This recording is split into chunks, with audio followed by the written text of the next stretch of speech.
चारों कुबेर के अनुसार मारे जाते हैं। उस समय स्वयं को मनु आते हैं और समझाते, बेटा ये तुम्हारे योग्य काम नहीं है, तुमने भगवान वैकुंठनाथ के दर्शन किए, बड़े बड़े फल प्राप्त किए। उस समय तो मान जाते थे, एक ने बस आपके भाई का वध किया, आपने कितनों का वध कर दिया, ऐसा हिंसा युक्त का अच्छा नहीं है। समझाया, मान जाते हैं। मेरे प्यारे प्रेमियों, ध्रुव की कथा पूरी हो गई। कथा भागवत की दो प्रकार की है, एक वास्तु की और एक व्यवहार की। ये कथा आप सुन रहे व्यवहार की। वास्तु की कथा क्या है इस भागवत में बताया गया। भागवत की कथा दो प्रकार की है, एक वास्तु की और एक व्यवहार की। तो वास्तु की कथा है कि हमारे शरीर में ही ध्रुव है, वो हमारे शरीर में ही उत्थान पार। माँ के शरीर में 9 महीना रहे, पिता के शरीर में कितने रहे पता है, आगे की कथा में बता दूंगा। हाँ, हम कैसे आए पिता के शरीर में, कहां से आए, हमको वेदों में डुबकी लगानी पड़ेगी। उपनिषद का सब्जेक्ट है। भागवत में 4 वेद, 6, 7, 18 पुराण भरे पड़े। तो मेरे प्यारे प्रेमियों, ध्रुव के ही वंश में होते हैं महाराज नंद सावर्ण। ध्रुव के पुत्र होते हैं नंद सावर्ण, और नंद सावर्ण के पुत्र होते हैं केदार। इन्हीं के और आगे वंशावली पढ़ेंगे तो इन्हीं के वंश में हुए हैं महाराज बहन। इन्हीं के वंश में और आगे पढ़ते हैं तो बहन को जब दाई भुजा को मथा गया तो उसे प्रथु और उनकी अर्धांगिनी प्रकट हुई। और भी कहा गया है जंगा को मथा गया, वो मैं बात कहना नहीं चाहूंगा, ठीक है ना। अच्छा विधान समय है, कुछ वार्ता ऐसी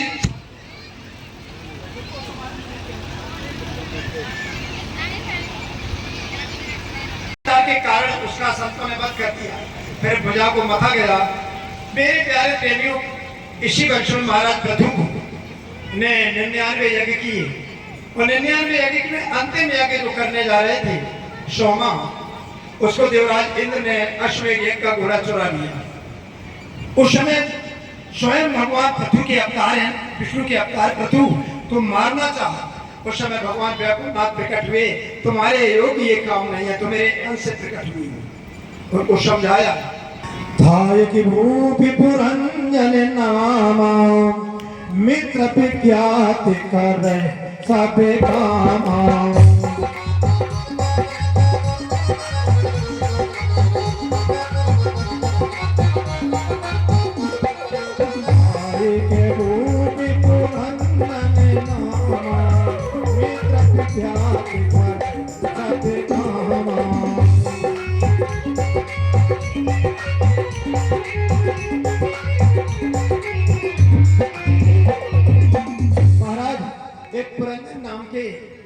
राजा है, और प्रंजन नाम के राजा के मित्र का नाम है अभिख्यात। ध्यान देना आप लोग, राजा का नाम है प्रंजन और मित्र का नाम है अभिख्यात। महाराज प्रंजन अपने मित्र अभिख्यात के साथ पूरे विश्व में घूमते हैं और अपने रहने के लिए सुंदर नगर खोज रहे हैं। जब कोई नगर नहीं मिला तो उत्तर दिशा की ओर आते और भारत में आ गए। अच्छा, भारत में आते हैं, उत्तर की देश और जाते हैं, और जब बढ़ते हैं उत्तर की ओर भारतवर्ष में, उत्तर देश जब कीन पयाना, भरत खंड गिर राज दिखाना।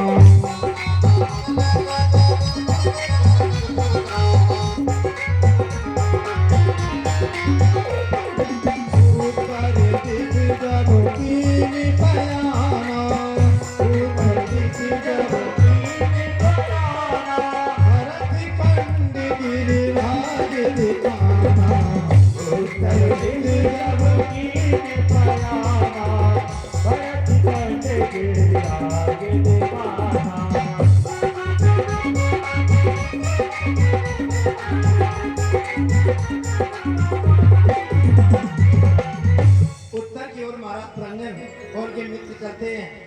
भारत में हिमालय पर्वत उसकी तराई भाग में प्रवेश कर जाते हैं। उसमें एक बहुत बड़ा वन है, बड़े बड़े वन हैं, उसमें एक नगर दिखाई दिया। उसी नगर में प्रवेश कर जाते हैं महाराज। उस वन के अंदर जब प्रवेश करते तो नगर दिखाई दिया। और नगर कैसा है, दत्तचित्त होकर के सुनना। उस नगर में सोने की अट्टालिकाएं बनी हैं, चांदी के कपाट लगे हुए हैं। उस नगर के आसो पास गहरी खाई है, अगाध जल भरा पड़ा है। यानी जो नगर बना हुआ है, सोने की अट्टालिकाएं, चांदी के कपाट लगे हुए हैं। और नगर में जो सड़कें हैं ना, वो किसकी बनी है, हीरा मोती जवाहर की, आशीषी की नहीं बनी है। हीरा मोती जवाहर जगह जगह नगर में जहाँ चौराहे हैं सड़कों के, वहाँ फुब्बारे लगे हुए हैं। नगर के 9 दरवाजे हैं, 5 दरवाजे पूर्व दिशा की ओर, 2 दरवाजे पश्चिम की ओर, 1 दरवाजा दक्षिण की ओर और 1 दरवाजा उत्तर की ओर है। महाराज ब्रह्मदेव कहने लगे, मेरे मित्र अब मैं इसी नगर में जाऊंगा। समझाने लगे, अब क्या मेरे मित्र, ऐसा सुंदर नगर मैंने विश्व में कहीं नहीं, आप मेरी बात मान जाओ। क्या इस नगर में प्रवेश करोगे? रंजन कहते कि मैं बहुत दौड़ा हूं, अब मेरी इच्छा नहीं हो रही, मैं तो इसी नगर में जाऊंगा। मित्र का कर्तव्य होता है कि अपने मित्र की रक्षा करे। तुलसीदास मानस में कह रहे हैं क्या, जो न मित्र दुखी देखी दुखारी,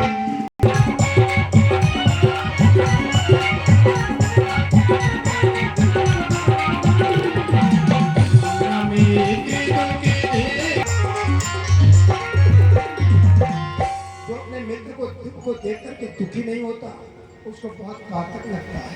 मेरा मित्र ये अंधकार में जा रहा है, रोका, परंतु कहा यदि तुम नहीं मानोगे मित्र, मैं इस नगर में नहीं जाऊंगा, मैं आपका साथ छोड़ दूंगा। साथ छोड़ दिया। अभिज्ञात ने महाराज ब्रह्मदेव उस नगर में प्रवेश करते हैं। बड़ी बड़ी सुंदर अट्टालिकाएं बनी हैं, जगह जगह सभा भवन बने हैं, जगह जगह फव्वारे लगे हुए हैं।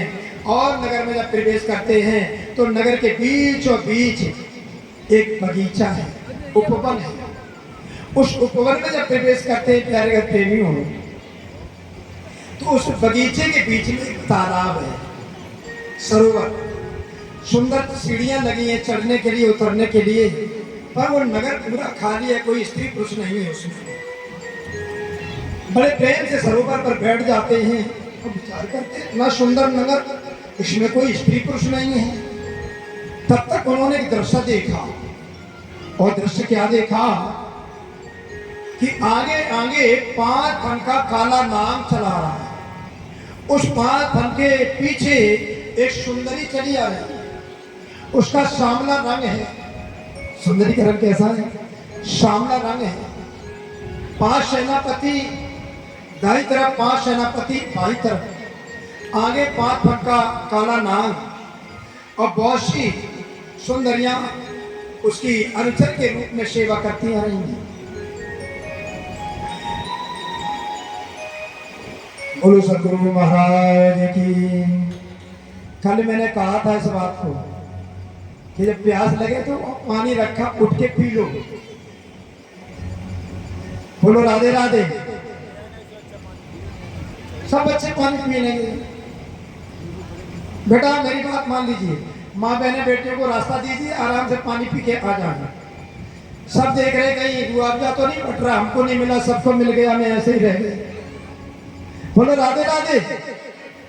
कितने लोगों ने मेरी बात का समर्थन किया, हाथ उठाएं। जिन लोगों ने मेरी बात का समर्थन किया वो ही हाथ उठाएं। वोट पड़ रहे हैं, लंबे लंबे उठाओ, में गिनती की थी। अच्छा, किन लोगों ने समर्थन किया कि हम उठ के पी लेंगे, भी उठाएं।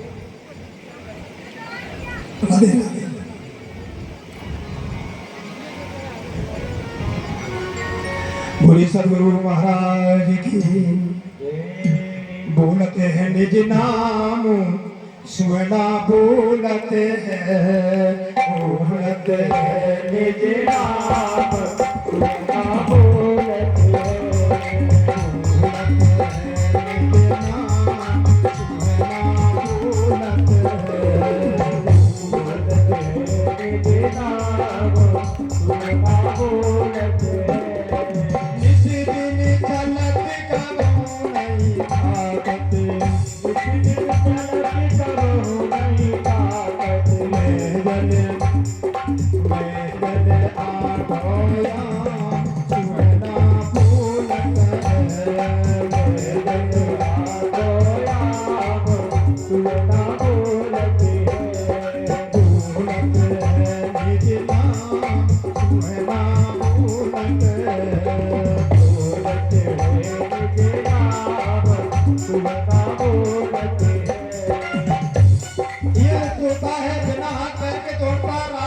बरसता है।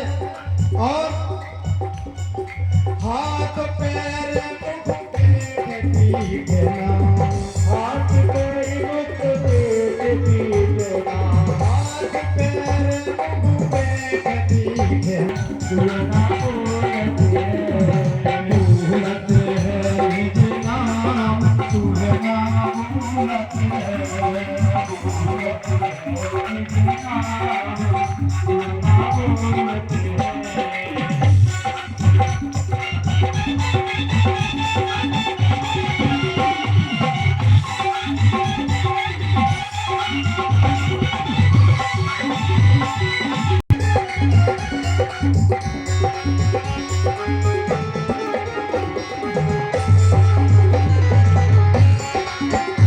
रूप एक साकार और एक निराकार। पर श्रीमद् भागवत कहती कि हाँ, साकार निराकार तो रूप तो है, परंतु याद रखना, अमुनि भागवत रूपे मयाते अनुव्रते उभे अपना ग्रहण तुम आया षष्ठे विपसृता। भगवान के दो रूप में साकार और एक निराकार। साकार दिखाई दे रहा है, 24 अवतार हुए हैं, हम जैसे अवतार हैं, हाथ भुजाएं, ये दिख रहा है साकार, वो भी दिख रहा है साकार है, और एक भगवान का निराकार रूप है। परंतु भागवत कहती है, स्वयं सुखदेव जी महाराज जो अपना आत्म कल्याण चाहते हैं, वे साकार निराकार दोनों को स्वीकार नहीं करते, क्योंकि साकार निराकार ये दोनों रूप जो है, ये भगवान की माया के द्वारा रचित है। व्यक्त और अव्यक्त, साकार और निराकार। तो निराकार क्या है? निराकार तो तुम्हारा मन भी है। बताओ ना मन का क्या रूप है, और बताओ निराकार क्या है। अब वैज्ञानिक रूप चल रहा है, विज्ञान ने सिद्ध कर दिया कि निराकार तो नींद भी है। नींद आती ना आप लोगों को? आती है? सही बताना, नींद देखी कैसी है? निराकार है। नींद भी निराकार है। सारे जगत में मोह फैला हुआ है, मोह फैला है। यदि मोह साकार होता तो लोग गोली मार करके मार डालते, बैकुंठ पहुंच जाते, क्योंकि मोह को मार देना चाहिए। और जब मोह मर जाएगा तो हम भगवान को पालेंगे। मोह सकल व्याधि कर मूला, मोह तो सखी जितनी व्याधि सबका आधार है, मूल है। तो मोह भी निराकार है। ये आकाश है ना, इसका कोई कलर नहीं है, ये भी निराकार है। काल, काल जो होता ना, आया आया लेके चला गया, वो भी निराकार है। तो मोह अज्ञान भ्रमणा काल कर्म शून्य, सारे नाम निराकार के। नींद के निराकार निर्गुण, ये निराकार है। परमात्मा को निराकार के पार पारण के पार है। याद रखना मेरे प्यारे प्रेमियों, कहीं शंका हो जाए, आपके पास रात्रि दिन परमानंद आपके गांव में टिका हुआ है, आप पीछे नहीं हटना मेरे को। आपकी जब शंका समाधान हो जाए तब लौटना, क्योंकि मैं सर्वज्ञान नहीं हूं, सर्वज्ञाता नहीं हूं, प्रभु की कृपा है। क्योंकि कहा गया है, वक्ता श्रोता तो नहीं है, या जो सुन रहे हैं, एतावदेव जिज्ञासम तत्व जिज्ञासुनात्मना अन्वय व्यतिरेकाभ्याम यत्ति स्याति सर्वत्र सर्वदा। यह जो दिख रहे हैं स्त्री पुरुष बालक व्रत, ये सब परमात्मा ही परमात्मा का एक साकार रूप है। और ये वक्ता जो बोल रहा है, मेरी ताकत क्या है, प्रभु की बात बता दो। जब मेरे अंदर ये अहंकार आ जाएगा कि मैं सबको जानता हूँ, तो याद रखो, परमात्मा अपने भक्तों को प्रभुता देते हैं और प्रभाव देते हैं। और जब भगवान को भक्त भूल जाता है तो प्रभुता प्रभाव दोनों ही छीन देते हैं, उसी जगह पहुंच जाते, बोलो राधे राधे। तो मेरे प्यारे प्रेमियों, प्रयास करूंगा आपके प्रश्नों का उत्तर देने का। तो साकार निराकार दोनों ही परमात्मा की माया के द्वारा रचित, ऐसा भागवत में प्रमाण है। तो मेरे प्यारे प्रेमियों, विद्वान जो अपना आत्म कल्याण करना चाहते हैं, वो दोनों के परिचय नहीं, वो आत्म स्वरूप है। अब विज्ञान अपने मित्र भ्रंजन से कहते तुम नहीं मानोगे तो मैं तो जा रहा हूं।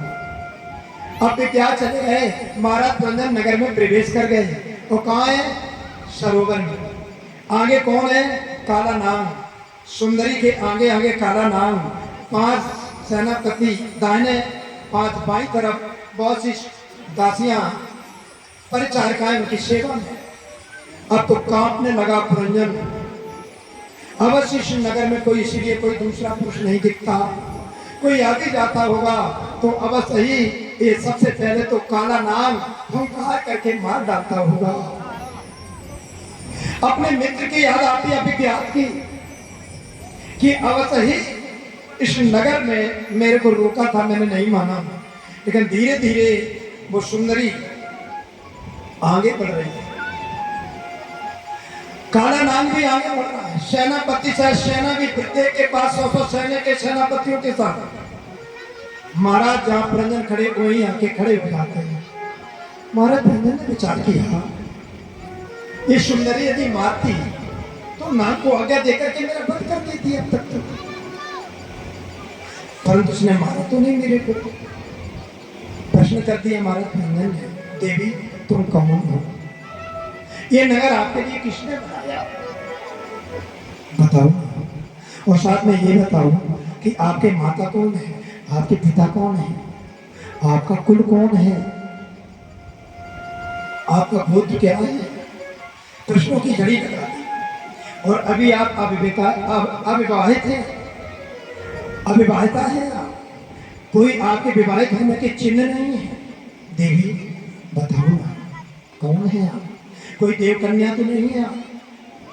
और इतने कहने के बाद वह देवी बोलती है, नहीं, मैं कोई देवी कन्या नहीं हूं।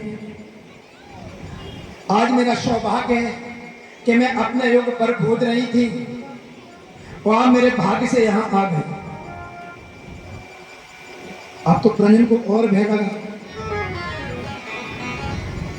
आप डरे नहीं, मैं इसलिए विवाहिता हूं कि मैं पति की खोज कर रही थी। मैं इस नगर से बाहर जा नहीं सकती, तो मैं अपने पति की खोज इसी नगर में कर रही थी। सौभाग्य से आप आ गए हो तो मैं आपके साथ ही विवाह करूंगी। सत ने भी अपने सिर नीचे कर लिए, सेनापति अपनी तलवार अपने नीचे कर लिए। वहां कोई आचार तो है नहीं। अब तो महाराज पुरंजन बहुत प्रसन्न है।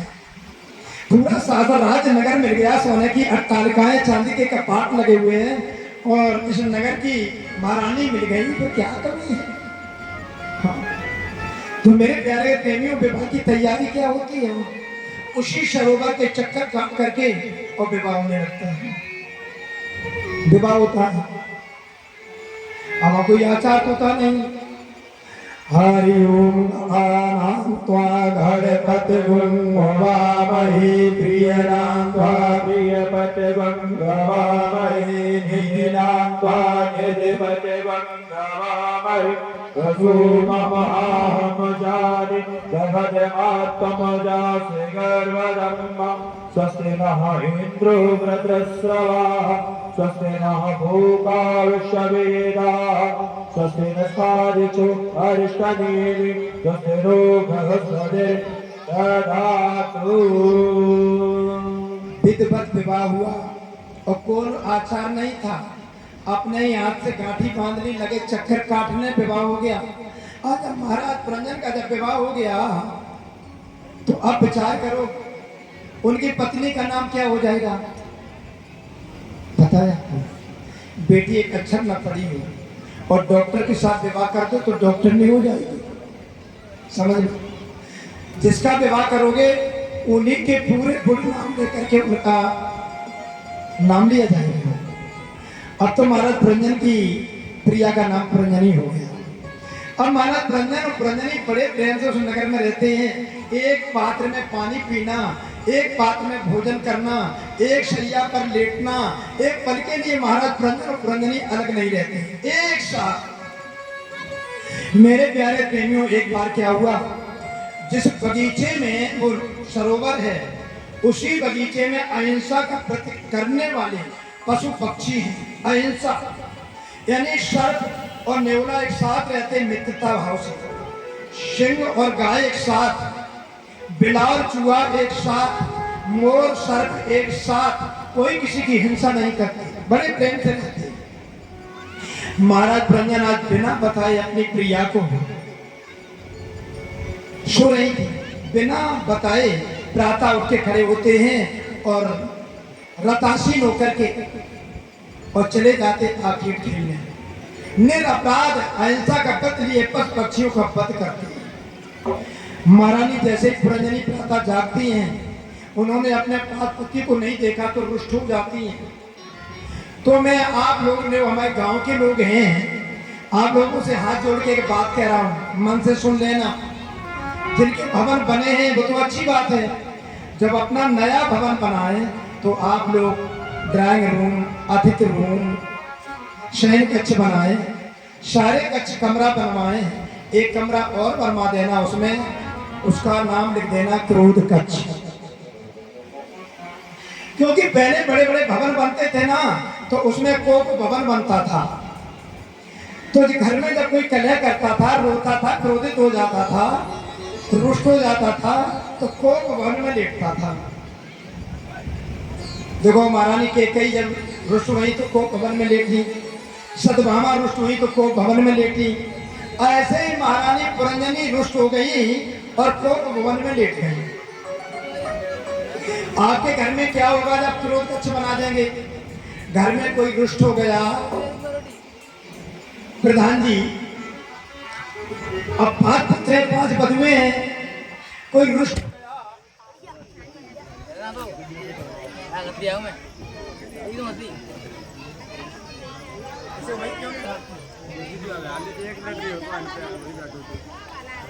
लेकिन 1 मिनट हो गया।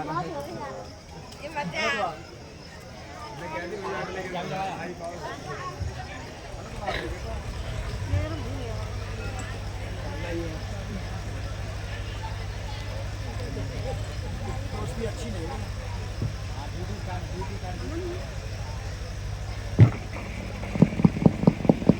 श्री राधे। तो मेरे प्यारे प्रेमियों, अब आपने क्रोध कक्ष बनाया, झगड़ा हुआ किसी बहू से, बेटा से, तो चुपचाप उसी कमरा में लेटेंगे जाके। और याद रखना कमरा खाली ना होना चाहिए, उसमें गद्दे हो, अच्छी बढ़िया व्यवस्था हो, और उसमें फ्रिज भी होना चाहिए, फ्रिज भी खाली ना हो, उसमें सब प्रकार के फल, सब प्रकार की मिठाइयाँ होना चाहिए, सब कुछ। घर में सबसे पहले कोई रुष्ट होता है तो भोजन त्यागता है। क्या त्यागता है? भोजन। माँ कहेगी खा लो, हम नहीं खाएंगे। सास कहेगी बहू भोजन कर ले, नहीं करेंगे। तो आप क्या करें, अब जब रुष्ट होगा उसी कमरे में लेटेगा, फिर लगेगी भूख। और जब भूख लगेगी तो सावधानी से खोलेगा फ्रिज, थोड़ा खाएगा, कोई देखना लगे मैंने थोड़ा खाया। और जब पेट में कुछ जाएगा तो गुस्सा कम होगा। धीरे धीरे क्या होगा, क्रोध समाप्त हो जाएगा। आपके घर की बात बाहर नहीं जाएगी और आपकी कन्या घर में शांत हो जाएगी। बोलो राधे राधे। तो किसमें लेटी है? क्रोध कक्ष में, कोप भवन में। महाराज पुरंजन आते हैं तो देखा कि आज महारानी ने स्नान नहीं बनाया। दास दासियां, सर्प भी बेचारा दुखी है, सांस तो ले रहा है बहुत धीरे धीरे। सेनापतियों ने स्नान नहीं कराया, सबके चेहरे कुमलाने हुए हैं। क्या बात है? महारानी जी आज रुष्ट हैं। महाराज पुरंजन जाते हैं, विधि पूर्वक बड़ी प्रकार से, अच्छी प्रकार से उन्होंने महारानी पुरंजनी को मनाया। और कैसे मनाया वो भी बताऊं, भागवत में क्या लिखा है। याद रखो प्यारे प्रेमियों, गृह लक्ष्मी यदि रुष्ट हो जाए तो सबसे अच्छा मनाने का तरीका है कि उनकी प्रशंसा करो। क्या करो? प्रशंसा करो, जितनी प्रशंसा कर सको। अरे जब से तुम हमारे घर पर आए हो तब तक मेरे घर में आनंद हो गया। और सही बात तो ये है कि हम 2 बार 3 बार तो प्रधान बन रहे, वो आपकी बदौलत बन रहे हैं। हाँ, प्रशंसा करो। जब आप प्रशंसा करेंगे तो सच में फिर धीरे धीरे शांत हो। आप कीर्तन करते हैं, क्या करते हैं? कीर्त माने बढ़ाई, तन माने शरीर। जिस शरीर को हमने देखा नहीं है, और भगवान को मैंने देखा नहीं, उनकी हम क्या कर रहे हैं? प्रशंसा। मतलब प्रशंसा कर रहे हैं, तो प्रशंसा से देवता खुश हो जाते हैं, कीर्तन करने से भगवान प्रसन्न हो जाते हैं। तो तुम्हारे अपने मित्र की प्रशंसा करो, अपनी पत्नी की प्रशंसा करो, अपने संतों की प्रशंसा करो, तो सब प्रसन्न रहेंगे। बोलो राधे राधे। तो मेरे प्यारे प्रेमियों, महारानी अंत में फिर भी नहीं उठते हैं, बड़ी प्रशंसा करते हैं। तो अंत में महाराज कहते हैं, पुरंजनी तुम तो मेरी प्राण हो। तुम क्या हो? मेरी प्राण हो। मैं तुम्हारे बिना नहीं जी सकती, एक पल भी नहीं जीवन मेरा रहेगा। उठो। और जैसे ही कहा मेरी प्राण हो तो उठ के खड़ी हो गई, स्नान किया। अब धीरे धीरे महाराज पुरंजनी के बहुत पुत्र हुए, पुत्रों के पुत्र हुए, फिर पौत्र हो गए, और उसके पश्चात बहुत सी कन्याएं हुई, बेटियां उनके विवाह हो गए, दामाद आ गए। पूरा नगर जो खाली था ऐसे भर गया जैसे आज भारत की आबादी विश्व में नंबर 1 पर, पूरा नगर भर गया। उसी समय उस नगर पर आक्रमण कर दिया। ध्यान से सुनेंगे आप, श्रीमद् भागवत की बहुत अच्छी कथा है ये। उस नगर पर आक्रमण किया किसने? चंडवेग नामक गंधर्व ने। उसके पास 3 से 60 सैनिक हैं और 3 से 60 महिला सैनिक हैं। 3 से 60 महिला सैनिकों में 1 से 80 महिला सैनिक सामने रंग की हैं और 1 से 80 महिला सैनिक गौर वर्ण की हैं, गोरी हैं। सबने मिलकर उस नगर को लूटना शुरू किया और अंत में अकेले वो काला नाग 100 वर्ष तक युद्ध करता है, और जब देखता कि मेरे प्राण नहीं बचते तो काला नाग छोड़ देता है। और जैसे ही नगर को छोड़ता है उसी समय सेनापति भी हथियार डाल देते हैं, और जब सेनापतियों ने हथियार डाले उसी समय महाराज पुरंजन को बांध लेते हैं काल। और जब मृत्यु बांध के चलती है तो पुरंजन कहता है, पुरंजनी पुरंजनी पुरंजनी तुम्हारी क्या गति होगी? तुम मेरे बिना एक पल भी नहीं रहती हो। ये पुत्र इतने प्रपौत्र, इनको कौन देखेगा? हाय मेरे बिना। विदर्भ नंदिनी, धीरे धीरे महाराज विदर्भ नंदिनी, महाराज विदर्भ नरेश की पुत्री विवाह हो गई तो उनका विवाह किया गया महाराज पांडे नरेश के साथ। और पांडे नरेश के साथ जब विवाह हो गया तो उन्होंने एक पुत्री 7 पुत्रों को जन्म दिया। एक पुत्री और 7 पुत्रों को जन्म दिया विदर्भ नंदिनी ने। पुत्री का विवाह अगस्त मुनि के साथ कर दिया। हमारे जीवन को 4 भागों में बांटा गया। 25 वर्ष तक ब्रह्मचर्य, 25 वर्ष के पहले विवाह नहीं होना चाहिए बच्चों के। उसके पश्चात गृहस्थ जीवन में 50 तक, और 50 के पश्चात पुनः ब्रह्मचर्य। 50 के बाद यदि आप ब्रह्मचर्य धारण करेंगे तो याद रखो आप 75 पर पहुंचेंगे, और 75 के बाद में संन्यास। महाराज विदर्भ नरेश ने कहा, देवी तुम्हारे 7 पुत्र हैं, पुत्री का विवाह हो गया, पुत्रों का भी विवाह कर दिया। आपकी इच्छा है मेरे साथ रहो, और नहीं इच्छा है तो मैं तपस्या के लिए चल रहा हूं। तपस्या में जाते हैं कौन? महाराज पुरंजन, वो क्या नाम, पांडे नरेश। और पांडे नरेश के साथ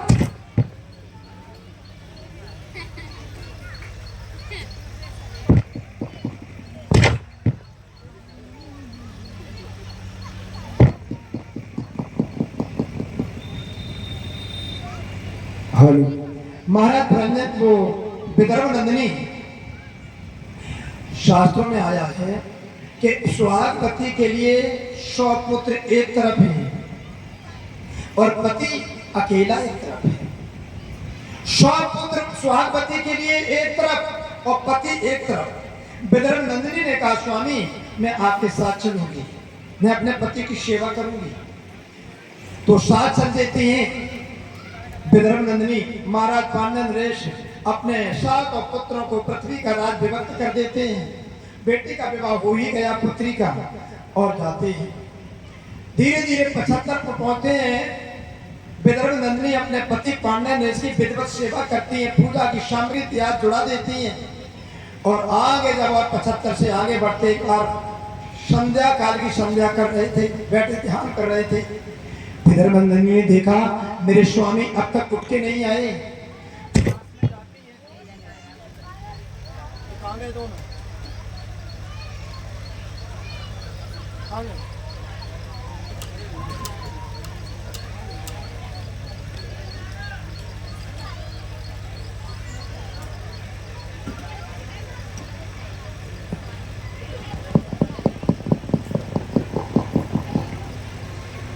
बोलिए सदगुरु महाराज की। तो मेरे प्यारे भगत प्रेमियों,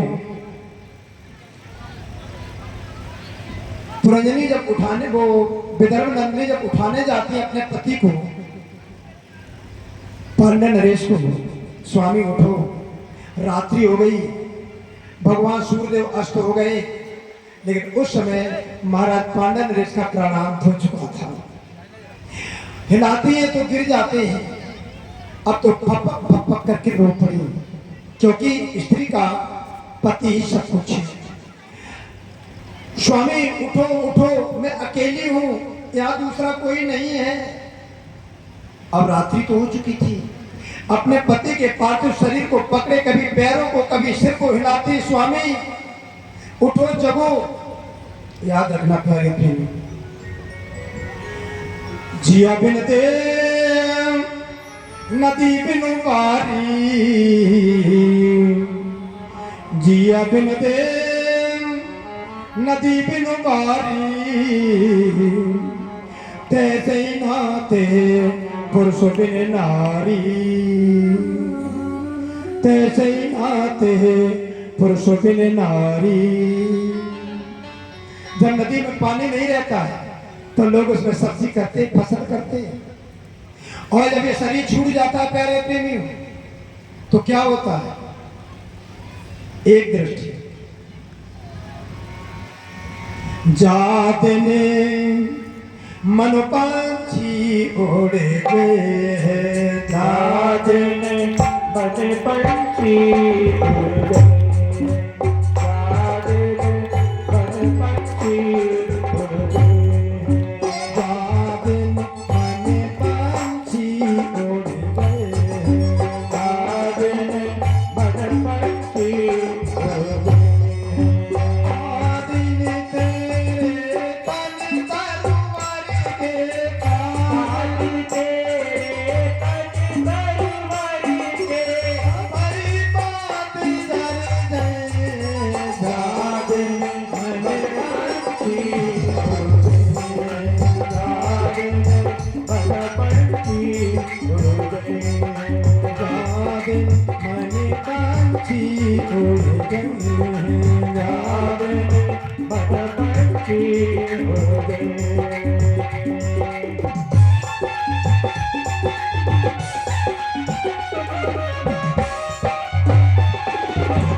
शरीर छूट जाएगा ना,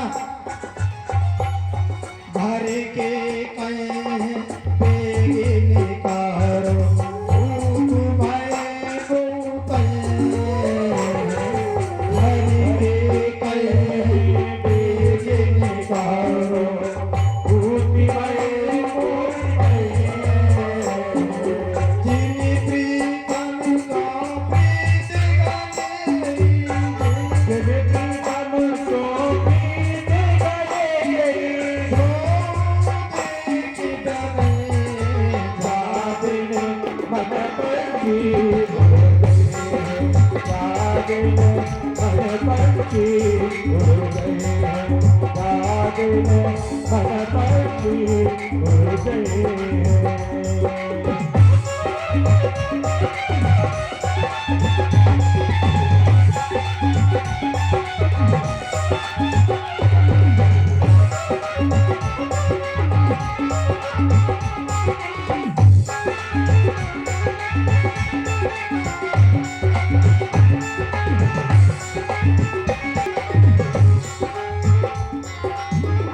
कहाँ वे सुआ, ये कते धूरे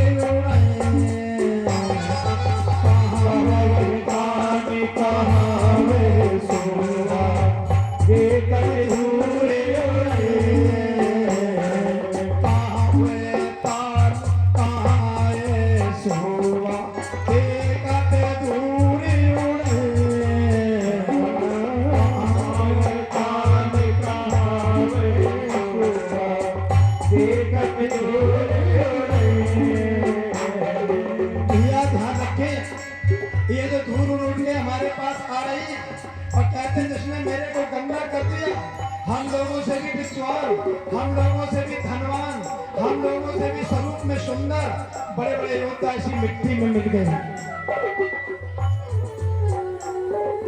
कहाँ वह तानी कहाँ वह सोहा देखत दूरे कहाँ वह तानी कहाँ वह सोहा देखत दूरे भाई बंदे और कुटुंब कबीला भाई बंदे और कुटुंब कबीला सुमेरी सुमेरी गुनी गए जाग में भगवती जाग में भगवती उड़ गए जाग में भगवती उड़ गए। धक्के कहेंगे भैया मिट्टी बिगड़ रही है, जल्दी निकालो। हरि के कहे हैं बेग निकालो खूब भाई को कहे हरि के कहे हैं बेग निकालो खूब भाई को कहे जिन प्रीतम को प्रीत गनेरी जिन प्रीतम को प्रीत गनेरी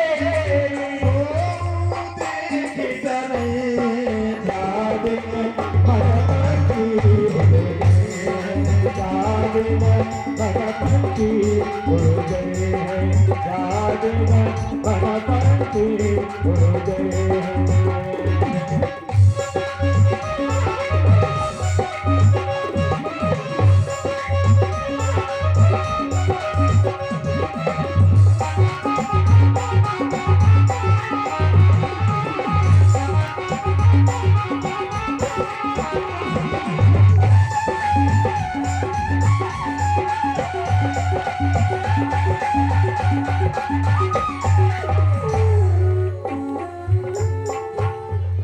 बिन गोविंद कोई नहीं अपनों जग की रत रह जाए बिन गोविंद कोई नहीं अपनों जग की रत रह जाए बिन गोपाल कोई नहीं अपनों जग की रत रह जाए बिन गोविंद कोई नहीं अपनो जग की रत रह गए। तो सूर्य दुर्लभ देवन को सूर्य दुर्लभ देवन को संकट से कहो साबिन मन कांति जाग में भगवती उड़ गए जाग में भगवती उड़ गए जाग में भगवती उड़ गए। रात भर अकेली रोती है विदर्भ नंदिनी। विदर्भ नंदिनी जिसके 7 पुत्र हैं और 7 राजा हैं। अगस्त ऋषि जैसे जिसके दामाद हैं अपने पति के पार्थिव शरीर को संस्कार करने के लिए चिता बनाती है और चिता पर स्वयं बैठ जाती है और चिता में बैठने के पश्चात सूर्य की प्रतीक्षा कर रही कि भगवान वास का उदय हो, क्योंकि सनातन धर्म में रात्रि में चिता नहीं जलाई जाती। प्रतीक्षा कर रही अपने पति के सिर को गोद में रखे और प्रतीक्षा कर रही। इधर सूर्य जैसे ही उदय होने लगते हैं इधर नंदिनी कहने ही जा रही है कि यदि मैंने स्वप्न में किसी पर पुरुष का चिंतन न किया हो तो अग्नि देव प्रकट हो जाए, मैं अपने पति के साथ सती होंगी कि उसी क्षण एक साधु आ गई। मेरे प्यारे प्रेमियों याद रखना, आपके जीवन में यदि सच्चा संत मिल जाए तो जीवन बदल जाए। लेकिन आजकल क्या है, अरे आपके गांव का कोई साधु है तो क्या कहते हैं, वो आपके गांव के साधु हैं, आप उनको सब जानते हैं, ये कैसे खेले हैं, कैसे बड़े भए, परंतु अब तो साधु हैं। अब तो कुछ गलत नहीं कर रहा है, सब त्याग करके अब तो भजन कर रहा है। तो नाम का साधु दसो विप्रा, नाम योगी दसो विप्रा, कर्म योगी शतानसा, ज्ञान योगी ममोदेही और त्याग योगी मोदर्गो। यदि कोई साधु है, वाल्मीकि कौन थे, अंत में सब त्याग करके संत हो गए। इसलिए भैया अपने आस पास के जो पड़ोसी संत हैं उनकी निंदा नहीं करना। वृद्धावस्था की ओर जा रहे हैं, भजन करते तो साधु आ जाते हैं और प्रार्थना कर रहे हैं, भगवान वास्तव उदय हो रहे हैं। प्रभु यदि मैंने स्वप्न में भी किसी अन्य पुरुष का चिंतन न किया हो तो अग्नि प्रकट हो जाए, मैं अपने पति के साथ सती हो जाऊंगी। उसी समय आवाज आती, ठहर जाओ विदर्भनंदिनी। साधु ने कहा ठहर जाते, और जब ठहरते हैं थोड़ा कमंडल से जल लिया, छिड़कते हैं, पहचाना मेरे को, थोड़ा और जल लिया, पुनः विदर्भनंदिनी के ऊपर छींटे मारते, पहचाना, हाँ पहचाना, मैं कोई विदर्भनंदिनी नहीं हूं। एक पल में अपने पति का सिर छोड़ देती है और चिता से उतर के नीचे आ जाती है। मैं कोई विदर्भनंदिनी नहीं हूं। ये मेरी दुर्दशा कैसे हो गई? मैं तो महाराज पुरंजन हूं, ये मेरी दुर्दशा कैसे हुई? थोड़ा जल और लिया और आप तो मेरे मित्र अभिज्ञात हैं, मेरे मित्र अभिज्ञात, ये मेरी दुर्दशा कैसे हो गई? मैं स्त्री होने को कैसे प्राप्त हो गई? मैं तो महाराज पुरंजन हूं। कहते कि तुमने नहीं माना, मैंने आपको रोका था कि आप उस नगर में ना जाओ, बहुत मना किया पर आपने नहीं माना राजन, आप उस नगर में प्रवेश कर गए। महाराज वो नगर कौन है? कहने लगे ये हमारा शरीर ही वह नगर है, ये हमारा जो शरीर है ना यही वह नगर है। याद रखना प्यारे प्रेमी, ये श्रीमद् भागवत की अद्वितीय कथा है। बड़े बड़े विद्वान इसको छोड़ ही देते हैं। वे लोग हाथ उठाए जिन्होंने अब तक पुरंजन की कथा सुनी भागवत में, वे लोग हाथ उठाए। जिन्होंने ये कथा भागवत के पुरंजन की सुनी वो हाथ उठाए। धन्यवाद। पढ़ी होगी क्योंकि अधिकतर लोग पुरंजन की कथा छोड़ ही देते हैं। कोई श्रीमद् भागवत कोई कथा साधारण नहीं है। इसमें 6 शास्त्र है, फिलॉसफी है, दर्शन है, उपनिषद है, तंत्र है, इतिहास है। तो मेरे प्यारे प्रेमियों, क्या बात है, मेरे मित्र तुम अभिज्ञात हो। हाँ, वह जो नगर है वो ये मनुष्य नहीं है। उस नगर के आसों पास जो गहरी खाई है वो क्या है? कहते वही मोह सागर है। मोह ये भावरूपी सागर है ना, इस भावरूपी सागर में अगाध मोह रूपी जल भरा पड़ा है, इसकी कोई सीमा नहीं। भावरूपी सागर में अगाध मोह रूपी जल भरा पड़ा। और याद रखना इस भावरूपी सागर में मोह रूपी जल है परीक्षित जी महाराज। भावरूपी सागर में जल कौन है? मोह रूपी। और एक घाट है, घाट का नाम क्या है? शमशान घाट। हम सभी लंबी कतार में लगे हुए हैं शमशान घाट में, और जिसका नंबर आता है वही उस घाट पर चला जाता है और डूब जाता है मोह सागर में। पता नहीं कहां उछरेगा कि नहीं उछरेगा। महाराज उस नगर के 5 दरवाजे, हाँ 5 नेत्र, 2 नेत्र, 2 नासिका छिद्र, 1 मुख।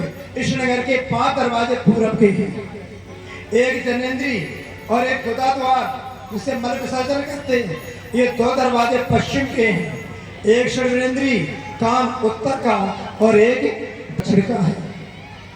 राजन, मैं ये जानना चाहता हूँ प्रभु, उस नगर में वो कन्या कौन है? उस नगर में वो सरोवर कौन है? उस नगर में हीरा मोती जवाहर सड़कें बिछी हुई हैं। उस नगर के अंदर सोने की अट्टालिकाएं हैं, चांदी के कपाट लगे हैं, क्या है? कहते राजन याद रखो, ये तुम्हारा जो सिर है ना, यही सोने की अट्टालिका है, उसमें चांदी के कपाट जो लगे हुए तुम्हारी दातावली है।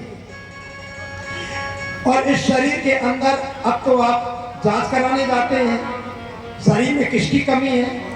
कबीर साहिब ने भी कहा है बीजक में, शब्दवाणी में, यार पीतर सोना चांदी जाई में जड़े जवारा, साधो गुरबिन जगे अंधेरा। इसमें स्वर्ण भस्म की कमी होती सोने की तो स्वर्ण भस्म खाते हैं, जिंक लोहे की कमी आती तो आयरन के टेबलेट दिए जाते हैं। याद रखो मेरी माँ बहन बेटियों, आपके घर में भी एल्यूमिनियम की कढ़ाई है और एल्यूमिनियम और दस्ता की कढ़ाई है तो आपके घर का रोग कोई दूर नहीं कर सकता। आपके घर में लोहे की कढ़ाई होना चाहिए और दोनों टाइम लोहे की कढ़ाई में रसदार सब्जी बने। आपके घर में कभी किसी को अनीमिया नहीं होगा, हेप्टोग्लोबिन हेमोग्लोबिन कभी कम नहीं होगा, कभी आयरन के टेबलेट गर्भावस्था में लक्षण नहीं लेने पड़ेंगे। समझ लीजिए, बहुत बड़ी बात बोल रहा हूं।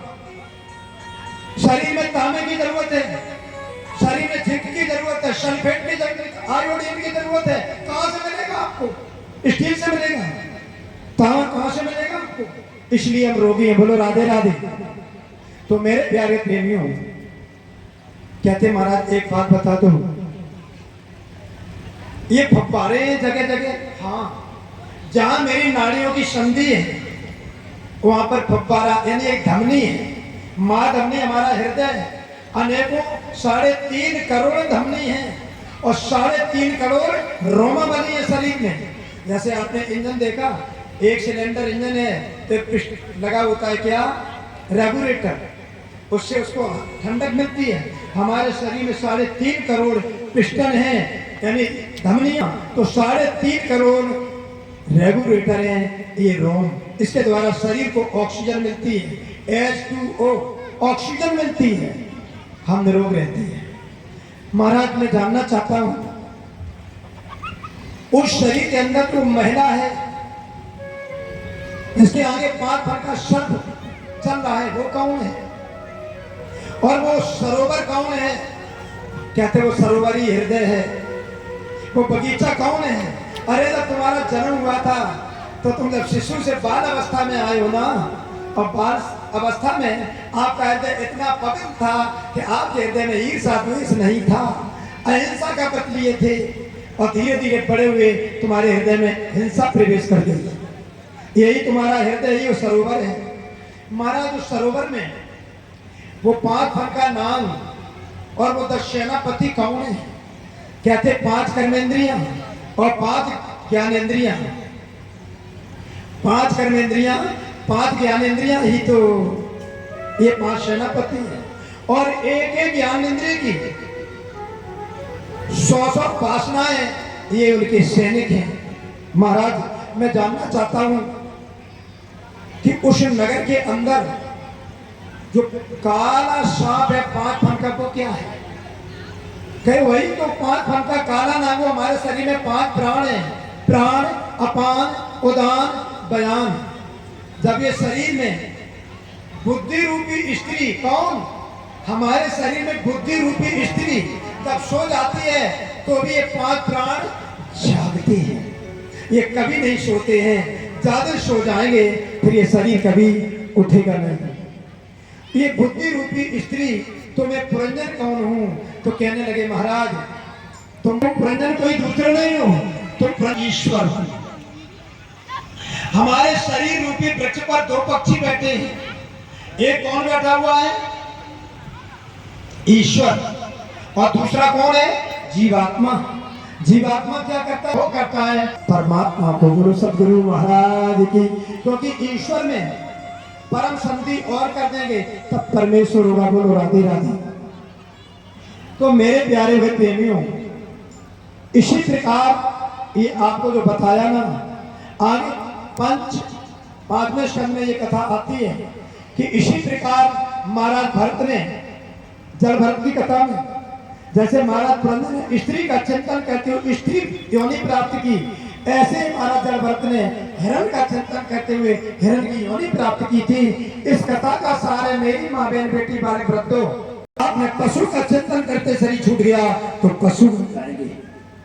इस कथा का तात्पर्य है कि आप जो भी घर में कार्य करें, सोते जगते चलते फिरते खाते पीते, एक परमात्मा का चिंतन करते हुए सारे कार्य करें, शरीर छूट भी जाता है तो मेरी दुर्गति नहीं होगी। ये मेरे प्यारे प्रेमियों, आपको शुद्ध भागवत की कथा सुना रहा हूं। चलते हैं।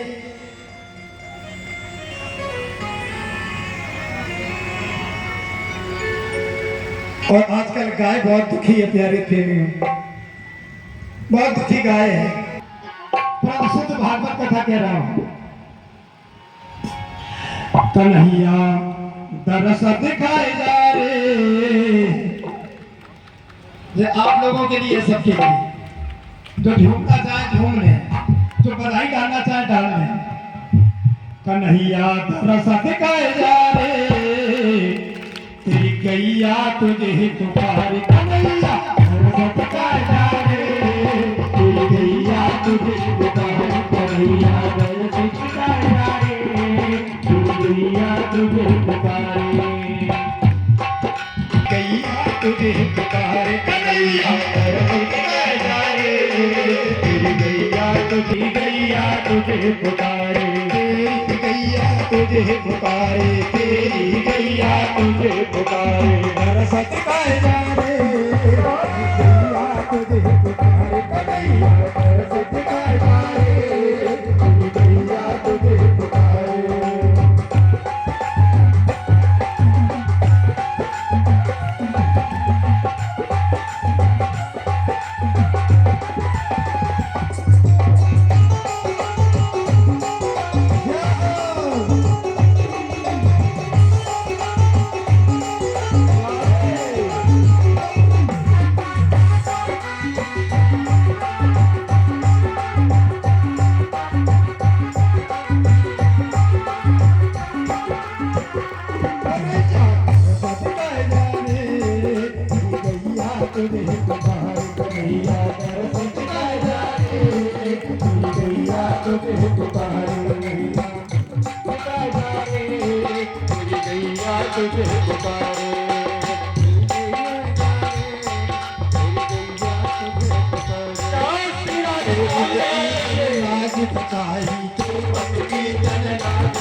खीर बना के कला दिखाई, खीर बनाए जा रे, श्री गैया तुझे पुकार। कन्हैया खीर बनाए जा रे, श्री गैया तुझे पुकार।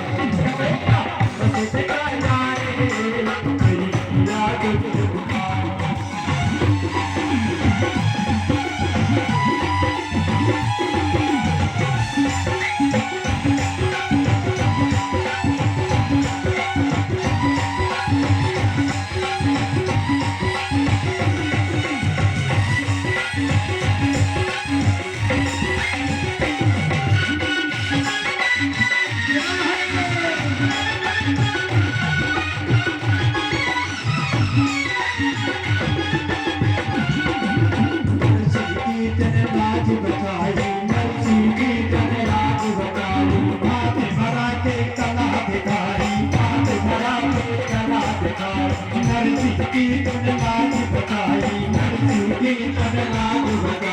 हाथ बना के कला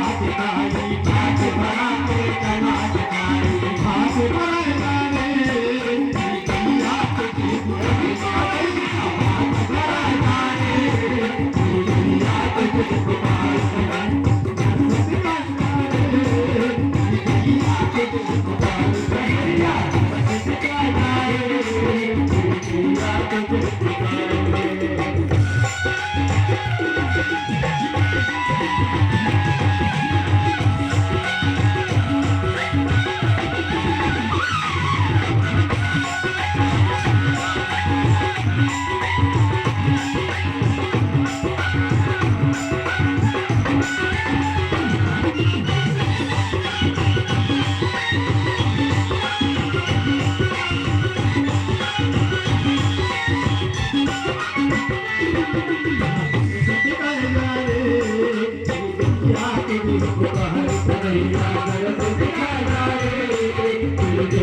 तुझे पुकारे द्वापर में मन बना है माटी द्वापर में मन बना है माटी द्वापर में मन बना है माटी द्वापर में मन बना है माटी नहीं कलयुग में कोई साथी नहीं कलयुग में कोई साथी द्वापर में मन बना है माटी द्वापर में मन बना है माटी नहीं कलयुग में कोई साथी नहीं कलयुग में कोई साथी हमारे गंगा आवे रे गैया तुझे पुकारे गंगा आवे रे गैया तुझे पुकारे गैया दर्द दिखाए रे गैया तुझे पुकारे दिखाए रे गैया तुझे पुकारे गैया दर्द दिखाए रे गैया तुझे पुकारे गैया तुझे पुकारे तेरी गैया तुझे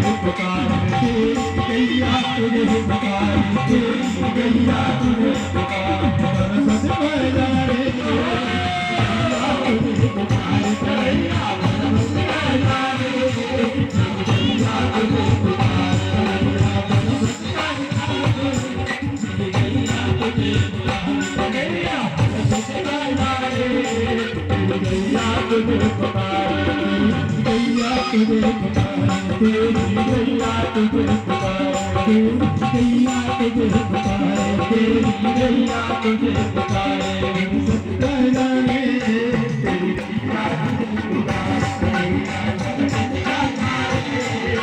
गैया तुझे पुकारे गैया तुझे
Yeah, yeah.